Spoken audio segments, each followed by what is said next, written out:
భగత్ సింగ్ కులం ఏమిటి, చంద్రశేఖర్ ఆజాద్ కులం ఏమిటి, నెహ్రూ గారి కులం ఏమిటి, సుభాష్ చంద్రబోస్ కులం ఏమిటి, అల్లూరి సీతారామరాజు కులం చూశాన్ని త్యాగం చేసింది.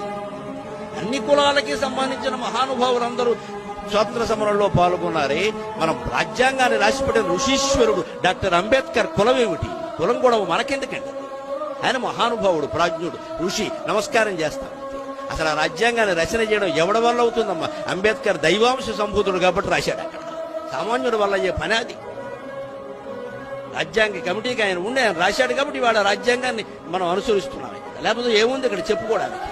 అందరికీ ఇవాళ కులాలు అంట కట్టారు, మహానాయకులకు కూడా.